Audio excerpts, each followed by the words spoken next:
Hi, this is Mike Hendrickson at Velocity Europe in London. I'm here with Robert Castley from Keynote System. Robert, how you doing? I'm good, sir. Good to meet you. Good to meet you as well.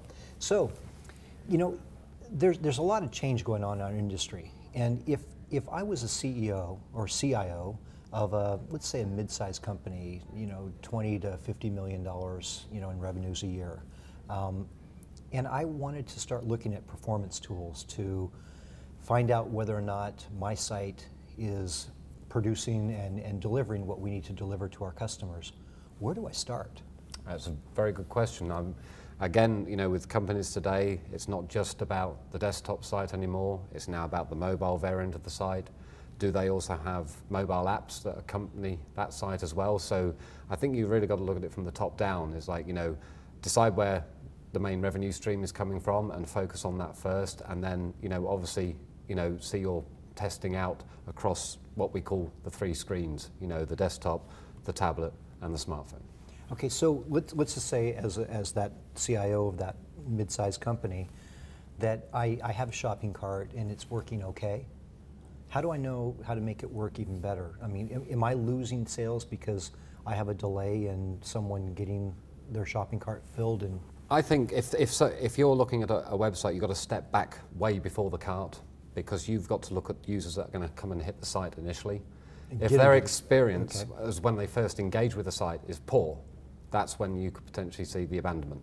Okay. So you've really got to focus on the upfront bit. If people are committed and they've already gone through and searched for the product, added it to the basket, they're committed. You know, well, I'm not an analytics expert, but you know, from the articles that I read, is that when people are committed and they are already adding stuff to the basket, they are becoming a more patient user and therefore are more likely to proceed through the checkout process.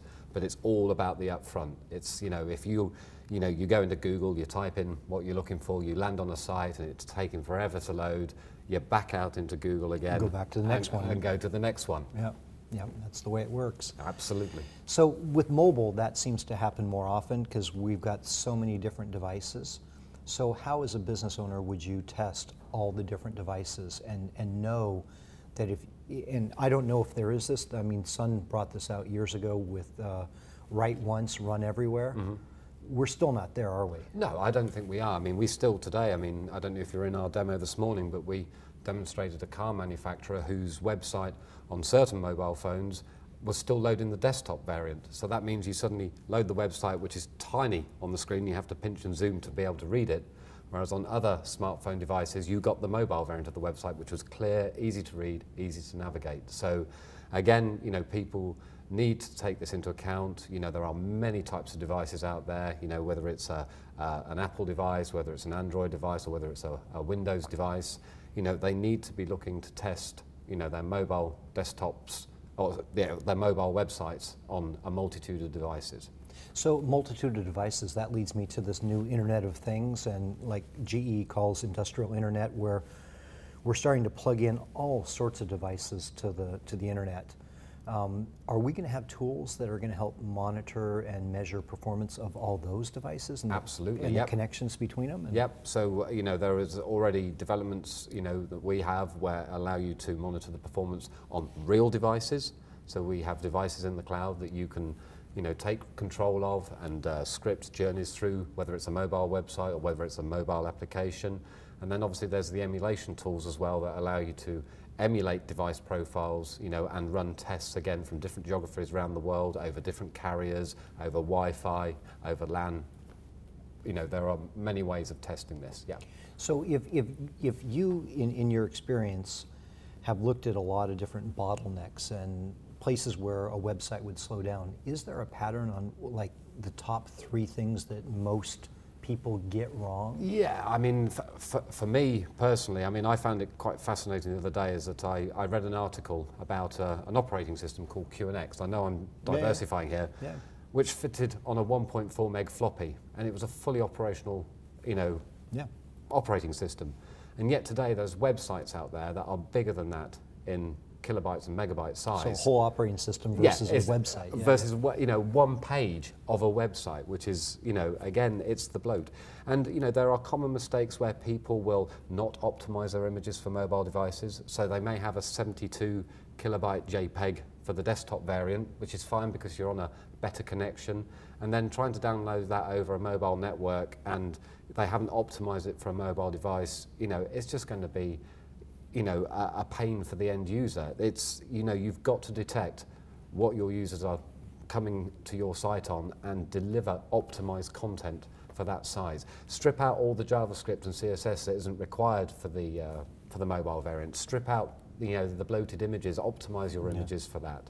You know, follow the W3C standards, you know, for optimization and performance. So following the standards, though, sometimes means you're lagging behind the browser technology, is that fair? I don't think so today, because I think, you know, with the WebKit engine that we see today on a lot of devices that the most popular handsets use, that is, you know, very similar to the WebKit engine that we see on the desktop. I mean, obviously with the mobile variants, you've got all the ability to pinch and zoom. I know we have touchscreens on the desktop today, but they're not as a common a place as a touchscreen in your pocket or, you know, on your tablet, where you can do all the clever swipes and navigate through websites. Or the Google Glass where you're that's it, swiping, or speak to it, or whatever the case may be. Exactly. So where do you think the performance industry is going to go in the near future? I mean, I know that everyone's really highly focused on mobile. And I mean, that seems like the natural place. But if there's another direction where you think performance should go, where should that be? It's a very broad question, I think. Yes, I think I personally would like to see people optimize their websites more, you know, get rid of the bloat. Down at the personal level? Yeah, my personal view is, okay. you know, optimize your websites, get rid of the bloat, code efficiently, you know, be clever, you know, with your cascading style sheets, be clever with your use of JavaScript, be clever with your third-party tags on the website. Don't, you know, bloat them out. There are technologies out there that allow you to manage and control this, you know, with tag management systems.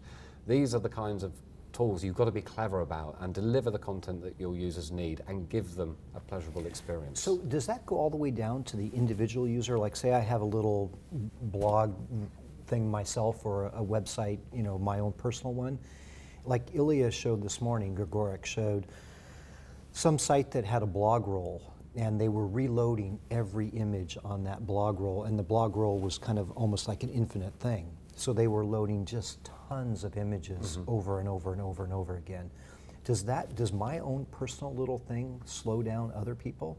Or is that just for my own personal site to make it better?